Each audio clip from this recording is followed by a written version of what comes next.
Okay, what's going on, everybody? My name is Mangg,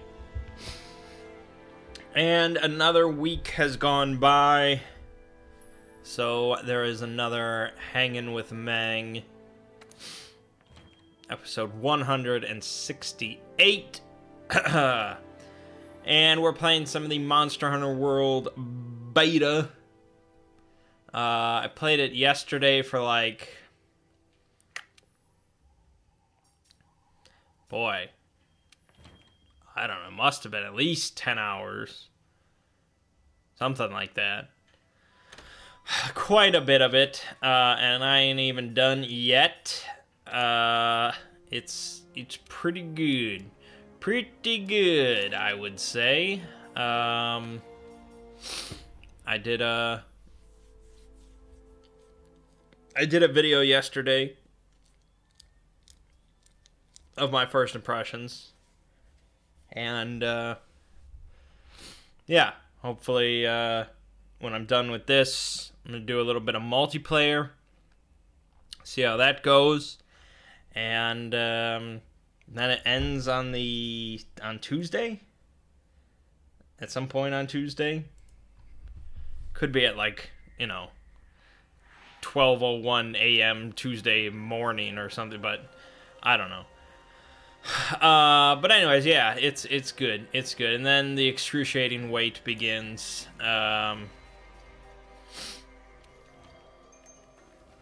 Until January 26th for the game to come out. Yeah. And here's Geralt, I guess, just chowing into some food.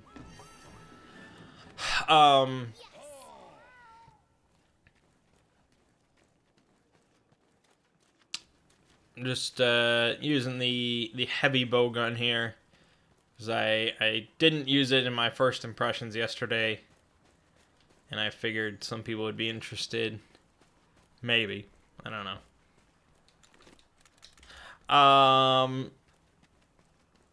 So yeah, this week on this channel,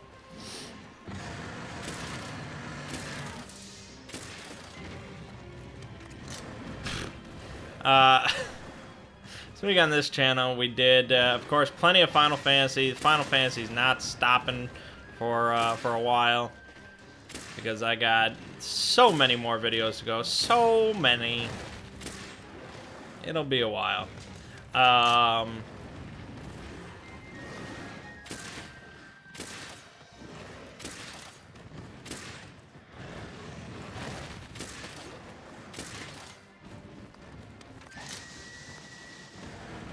And we also, I think we did like one Bloodborne. Maybe we didn't do any this week.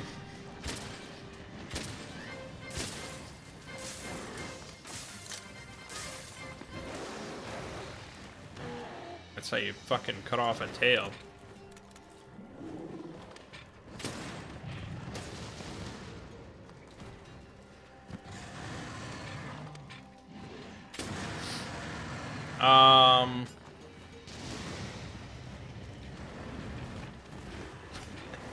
It's hard to concentrate, really.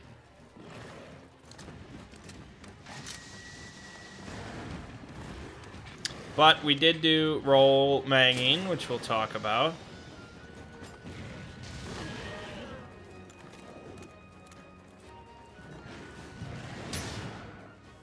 And I also started Styx, the second Styx game about the stealthy goblin. Shit. Sorry, buddy.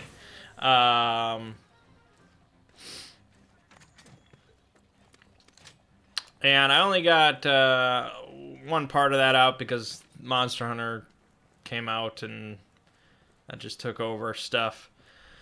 But that'll probably continue, because I think that's pretty interesting. And yeah, I guess that's sort of about it. Oh,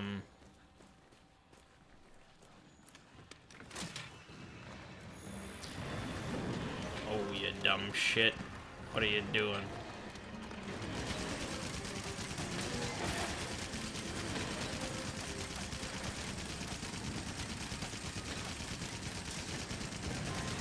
Yeah, that's Monster Hunter now.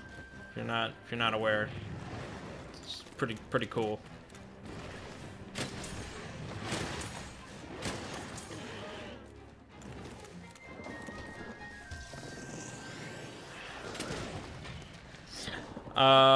And then on the exploring series, we did. I released the Tiber Septum video, Clavicus Vial video, and the that ain't doing nothing. And the Hermaeus Mora video, and then tomorrow comes the Dragon video, and then this week we'll have the Hersine video, and then I either have to decide if I want to do Jigalag or whatever as a standalone video, or as part of the Shia Gorath, or whatever the hell his name is. So we'll see.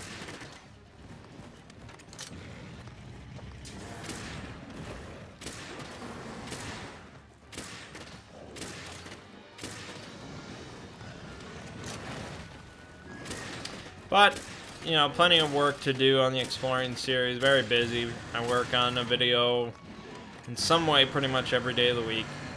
Because I'm also working on the Bloodborne, Cthulhu Mythos and Bloodborne video, which is coming along. It's... I guess I'm just sort of, like, working on it as I work. Like, I'm thinking of it as I work on it, which is usually how I work best, I suppose, rather than thinking on it all in advance.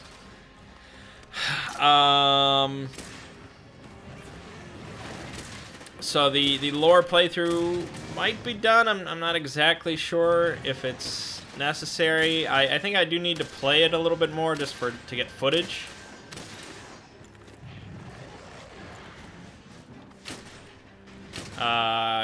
For the video, but I don't know if that's something separate.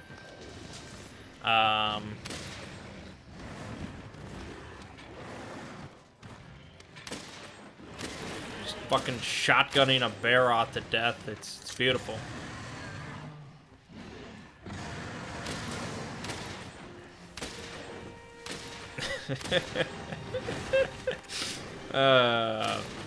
Freaking Monster Hunter World.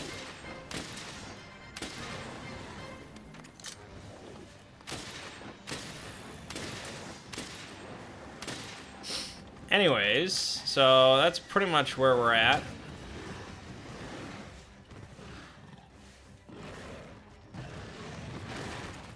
Not much else to say.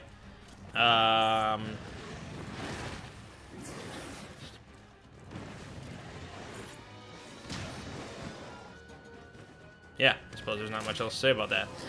So...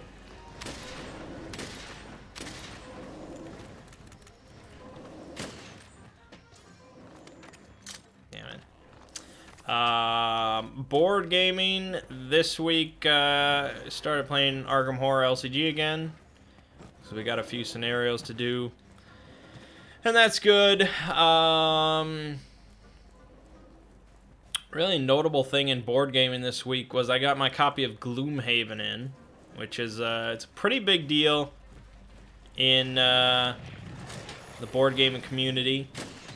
It's sort of the hot new thing, and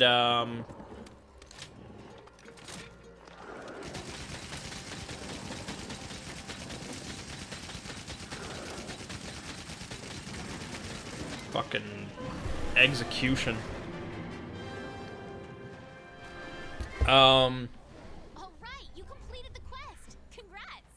So yeah, Gloomhaven is currently the second highest rated game on BGG, which is pretty incredible because it's not even available in like stores yet. And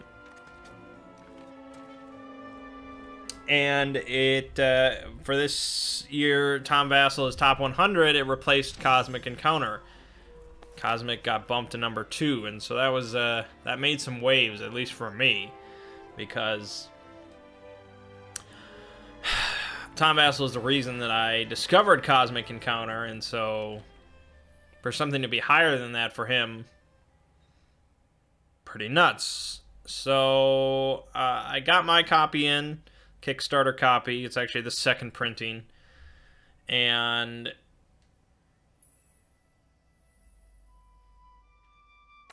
I unboxed it and I punched it and I did all the unwrapping and all that kind of stuff, which took a long time. There's a crazy amount of stuff going on there. And I learned the rules, and I sort of set up the first scenario just to sort of play through it. And I can't play it solo. I just can't. And this is not is not unique to Gloomhaven. I can't really play any game solo, and I don't know why I ever think that I could. Solo board gaming is,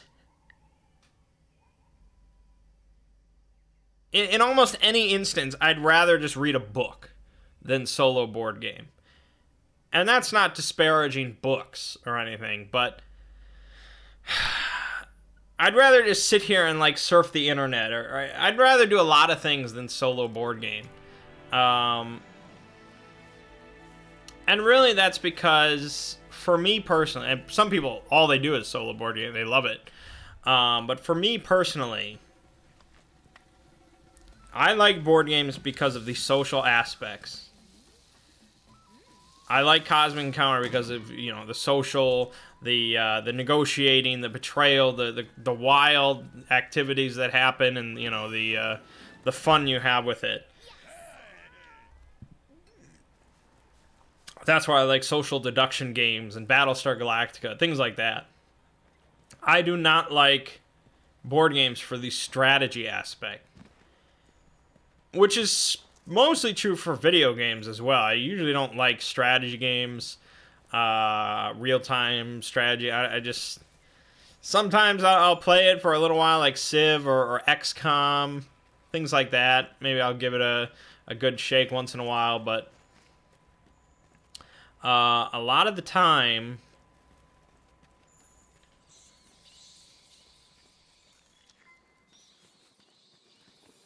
strategy is just not my bag. And for some people it is, but for board games then, playing solo, that's all you have is the strategy. That's what you're meant to enjoy, is the strategic elements of the game. It's you against the game, your brain against the game's difficulty and challenges and things like that. And fuck all that. Because I would play a strategy video game over a strategy board game.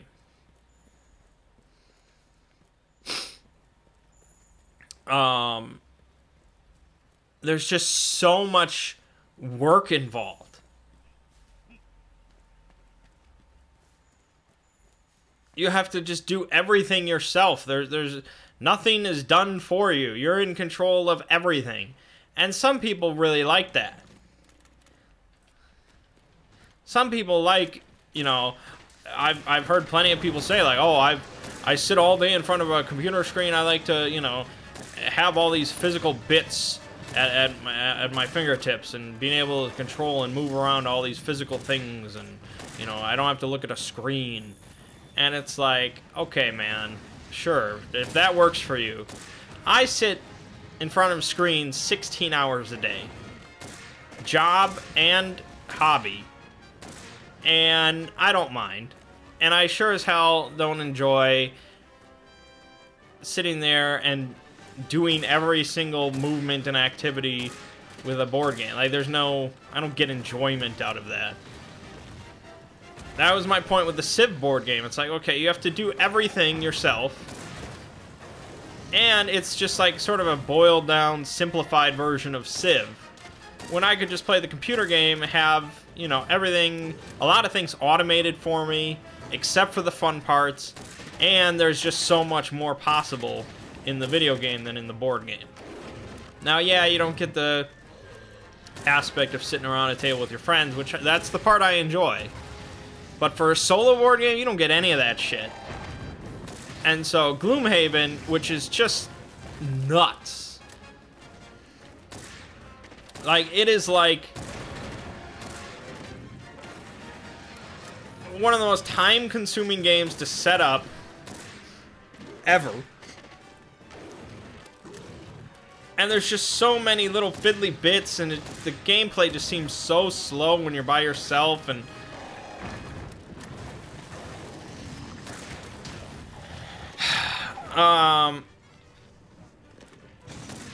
so no, I'm not gonna play it on my own. It's just not gonna happen. Even if I wanted to, I'll sit there and I just won't have the willpower for it.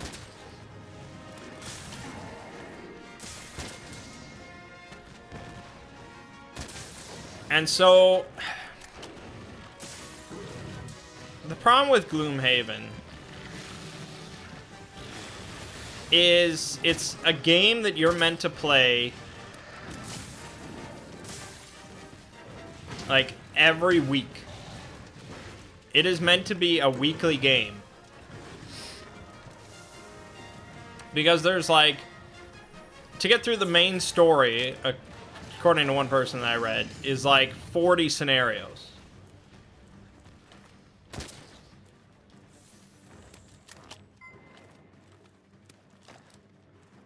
That's a lot. I don't know how many scenarios you'll get through in a night. Maybe 3? I don't know, because there's other stuff as well. You got shopping to do. There's like city events and things like that. I don't think scenarios are quick, and especially they're not quick to set up.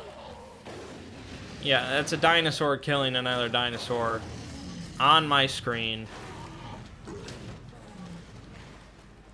It's very exciting.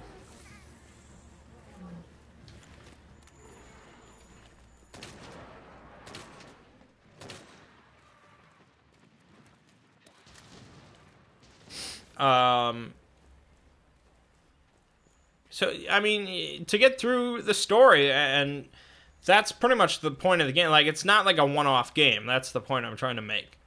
You're not getting together and being like, what do you want to play? You want to play Power Grid, Battlestar Galactica, Gloomhaven? No, Gloomhaven, it's a campaign. You are sitting down for a campaign. And so it's a commitment. It's like a legacy game. Well, it pretty much is a legacy game.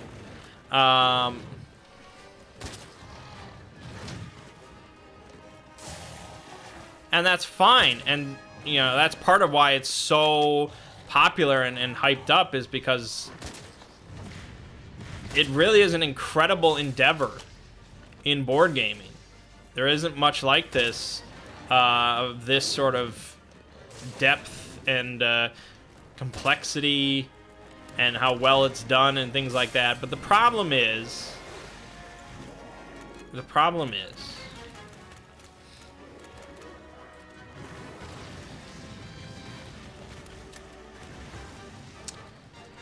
for our group, we already have a game that we play every week. We already have a weekly activity, and that's tabletop role-playing games, which we try to play every single week. And so that would either have to replace RPG Night, which I'd rather just throw the game in the trash than do that. RPG Night is way too important to me. Or we'd have to have a second night each week that is like dedicated Gloomhaven night for weeks, for months maybe. Where it's just, okay, we have RPG night and then we have Gloomhaven night. And you're not playing anything else, because if you play anything else, your Gloomhaven campaign is going to take like a year or so, which maybe that's fine. Maybe that's acceptable. But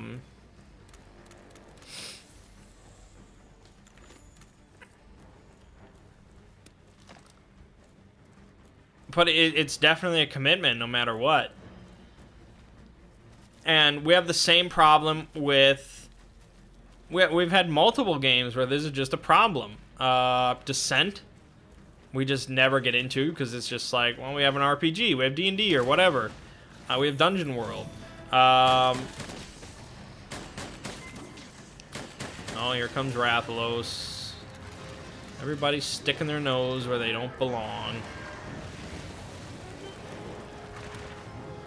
Yeah, let me shoot him while you're holding on to him.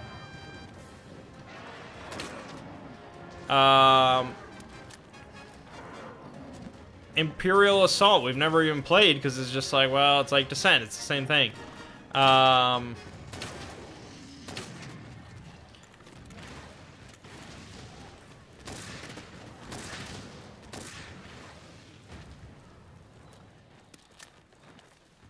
Mechs versus Minions, we played that for a while. We played it for a number of weeks straight. And it was good, but eventually it's just like, we want to play something else, and then you sort of just forget about Mechs versus Minions. Mansions of Madness, same thing. It's like, you know, you get together, you play it once, and you're like, oh, that's good, that's fun, and then, but it's like next week, oh, we got other stuff we want to play. Playing the same game every single week, even if it's, you know, different scenarios and things like that, it just doesn't seem to work well for our group. So, I'm not exactly sure what's going to happen with Gloomhaven. I'm certainly very interested to give it a proper try with other people. Because, you know, it is ranked number 2. Apparently, it's very good. Tom Vassal's new #1 game. Although he plays it solo, and I don't get it. I think I might try playing it with my mom, but I'm worried that it just is too complicated. There's a lot of iconography, there's all these symbols, and I think it's meant to be kind of challenging, even though it's cooperative. Yeah, I guess I really didn't explain what the game is. I just started complaining about it. Shit.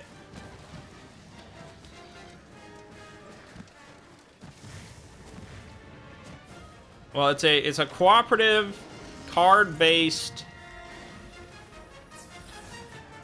RPG, I guess. Or dungeon crawl, sort of. You are... You know, each scenario puts you... You have map tiles, you're setting up the scenario with enemies, and there might be special rules for this scenario about what you have to do, or the penalties, or blah, blah, blah, all these sorts of different things. But it's very isolated. You know, each scenario is like this standalone, like, you know, 3 or 4 map tiles, and there's some enemies in there, and that's it. It's not like playing D&D.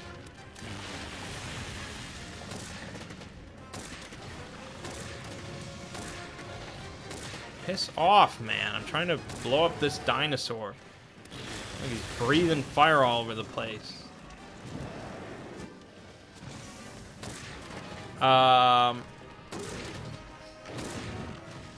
And so there, you get,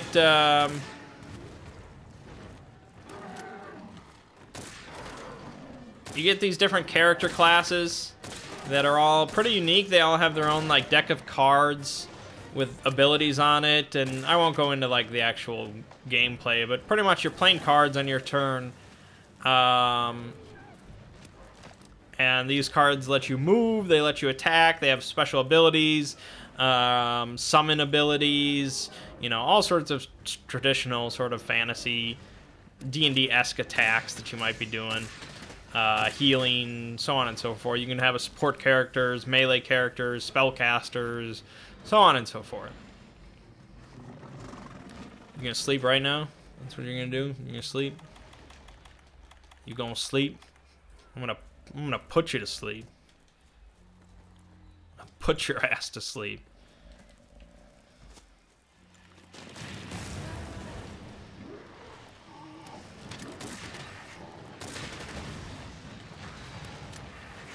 Um...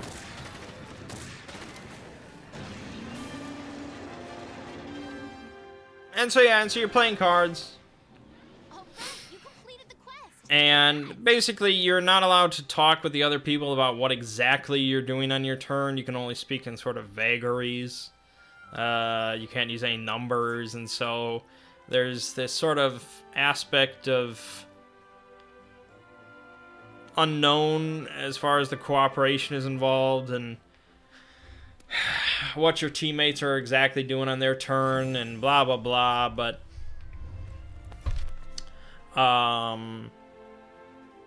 yes, this is Monster Hunter World, the beta. So I don't know. I'd like to give it a try, but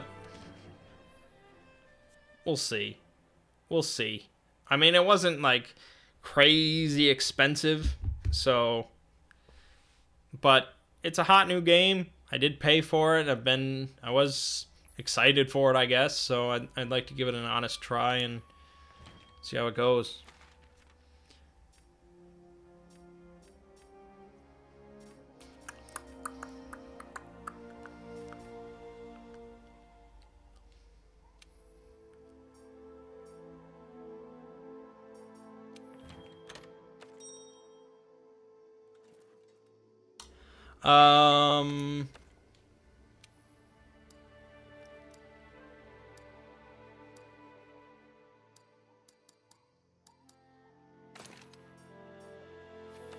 What else? Okay, so roll Mangg and Shadow of the Demon Lord. So this was, obviously I was very, very hyped for this, very excited. Couldn't wait to run a one-shot. And it was literally a one-shot, one session, done, we finished.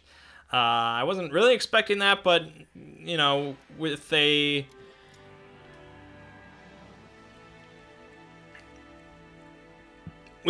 two-character limit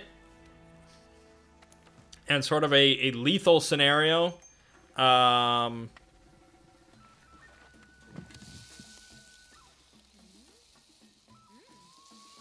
it's certainly possible that it could end fairly easily. Well, if you've never played any Monster Hunter games, this is definitely going to be the one to start with, I would say. This would be the one I'd recommend. I have another video, the first impressions video. If you want to hear me actually talk about Monster Hunter.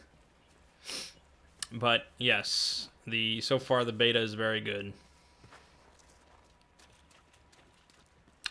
So the scenario was pretty much a regular dungeon crawl. They were in this village. Suddenly zombies attacked the village and they had to help the militia take them down. And then they were sent to this farm a couple miles down the road where the zombies apparently used to live as people.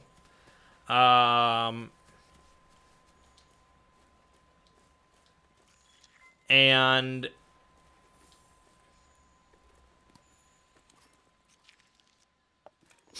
once they're at the village, or at the farm, they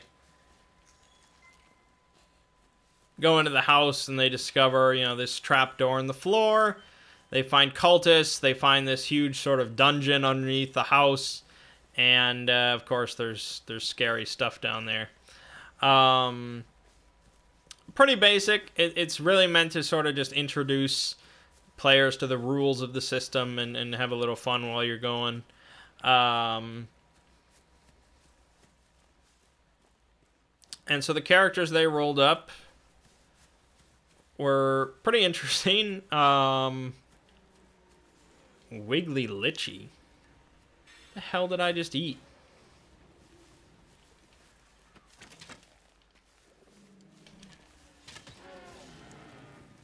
Oh.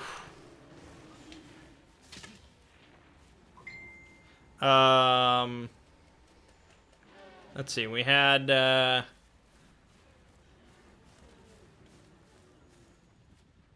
dwarf. We had sort of a somewhat religious dwarf, I'd say. He was formerly like a street preacher. We had a Clockwork, which is sort of a machine, sort of a metal person that could shut down at times. And then we had a Goblin who who gave people his sort of bodily secretions as gifts because he thought that was a very nice thing to do. Oh, I should probably put on my coating.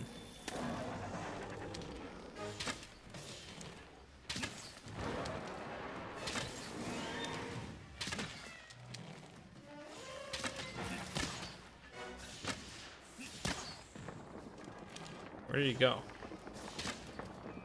And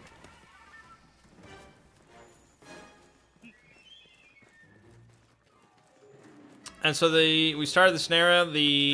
Actually, Karagen took a while, which is good. I really like Karagen. I like the random tables and things like that. It's an entertaining process. We're actually going to do that tomorrow for quite a while for Ziggy's campaign. We're going to do like the extended Karagen rules that take forever, but it should be interesting. What is this thing doing to me?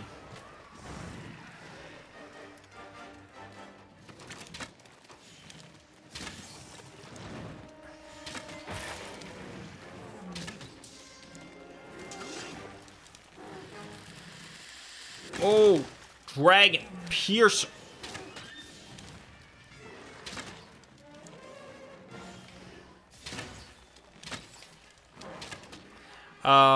Anyways.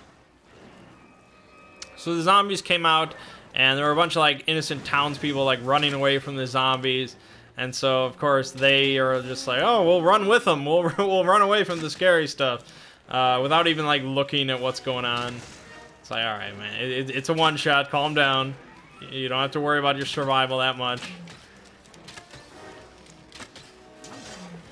And so they did eventually sort of fight the zombies. I mean, it's definitely a lethal system, especially at level 0. So they could have died, but I didn't really want that to happen. I want them to get to the farm. All the zombies die. Ziggy's dwarf religious character sort of presides over the fucking aim properly. Damn it.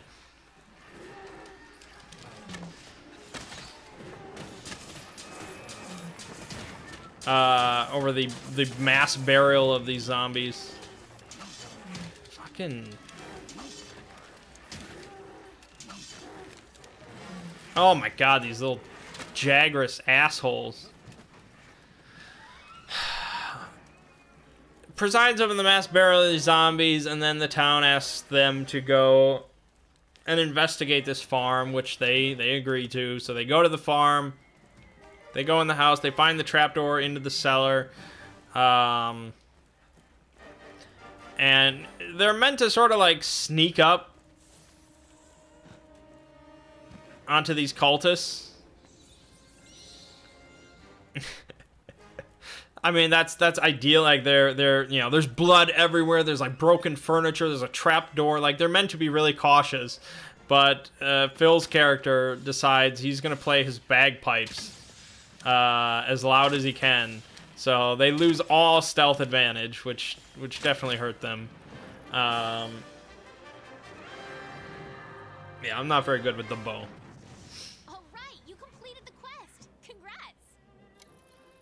And so they get into a scuffle. They kill a couple cultists. They find like this undead baby chained to a wall, which Phil's character like clubs over the head until it dies. So that's pretty grim. They find another hole and a rope that leads down into the actual dungeon.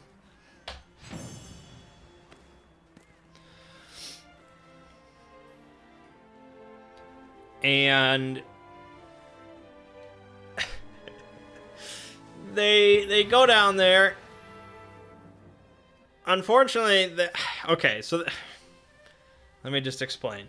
They go down there, and Ziggy got a magic scroll that allowed him for like 1 minute to sense any magical auras around him. And so at the bottom of this rope, in the first room of this dungeon, there's like 4 like statues of like men, like naked men or something like that. Burly men.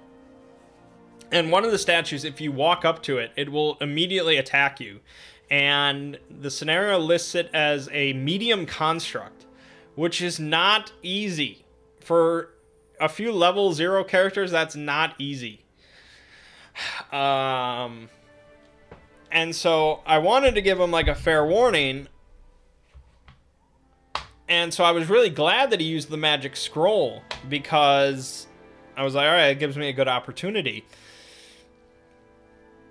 So he uses a scroll, and I'm like, okay, you see one of the statues, only one of them has like a magical aura. And it seems like dark red. It seems like a really like hostile, evil aura. Like this is, I'm really just like laying it on as thick as I can that this is something just bad. And so he said, okay, I walk up to it, and I'm just like, and it's not like Dungeon World where I can just have like soft moves and hard moves, or I can just say, okay, you see it like start to lumber to life, and you see it like cocking back a fist. What do you do? No, you know, in this, it's more old school. It's just like, all right, it fucking attacks you. I'll roll for it, and if it hits, it hits. If it doesn't hit, it doesn't hit. And so he actually misses, I think, barely misses. So he sort of just whiffs right past his nose.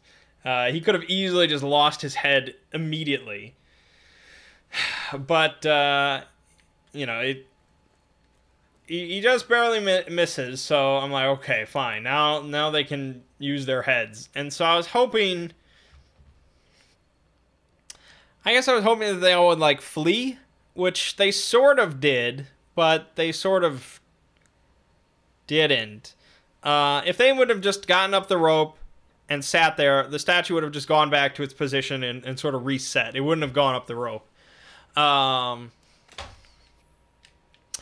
so I think like sort of like they tried to get away, but Phil's character like got grabbed by the ankle because he was too slow, and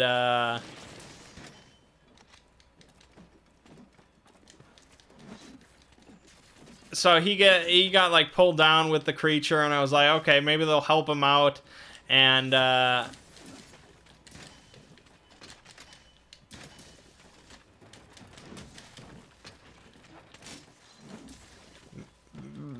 you know, they'll help him out, they'll distract the thing, and they'll all get up there and wait for it to reset. But no, Phil entered into an extended melee like wrestling match with this creature, which he was clearly outmatched. But this, I rolled so freaking poorly for this construct that it was just incredible, and he was nailing like all of his hits. But he was deciding to do it unarmed, which meant that he was doing 1 damage with each successful attack. And this thing has 25 HP. And both of his friends went up the rope, completely abandoning him while he's doing like suplexes and stuff to this statue for 1 damage each time.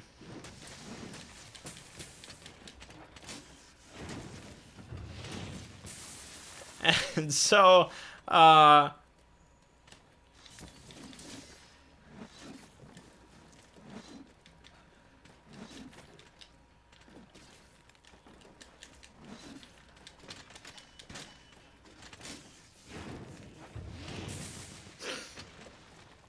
but miraculously, he survives. Like, 1 proper hit from this statue could easily kill him.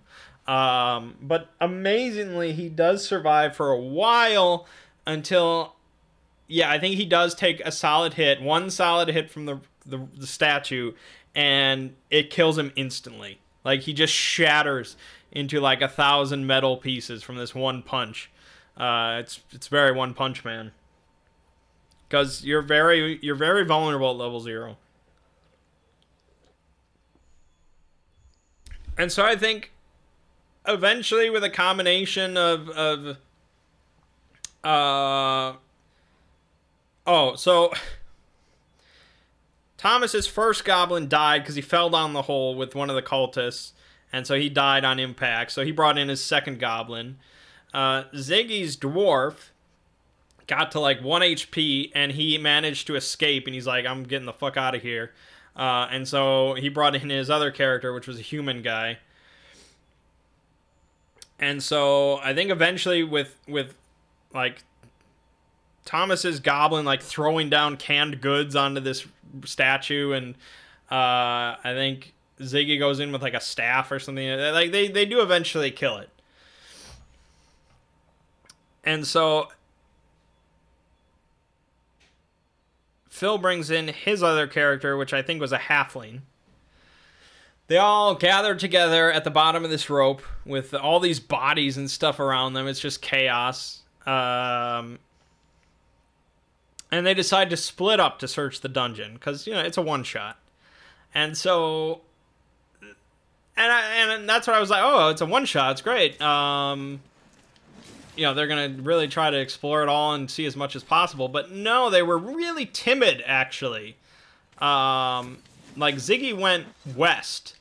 And he basically almost slipped down like this slope, this oily slope. But he caught himself and he didn't. And then he was like, all right, I'm going to head back. And it's like, okay, so much for, you know, exploring. And so I think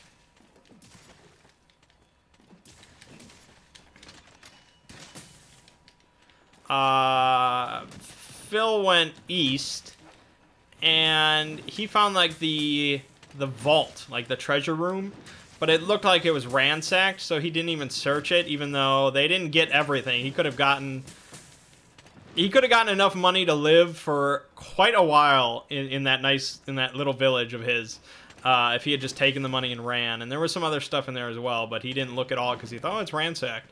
You know, search every room. Search every room, man. And he also found, like, this weird, like, hanging room with, like, zombies hanging from hooks, and there was, like, a pile of bones in this pit, and in the middle there was, like, this beating heart on a hook. And he just noped the hell out of there, and he left. So, and then Thomas got the worst luck, of course. He went straight to the pentagram, where there was a demon that was being, like, there was a small demon being held by the pentagram.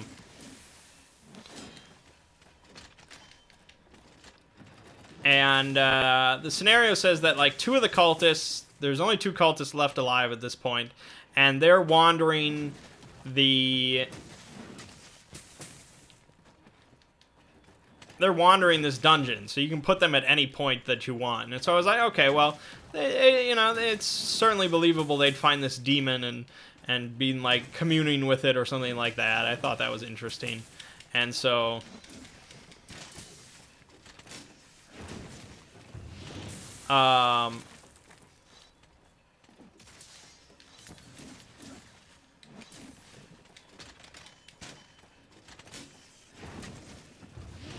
So Thomas sneaks up behind these 2 cultists that are, like, chanting in front of this demon who's being held in place by this pentagram, and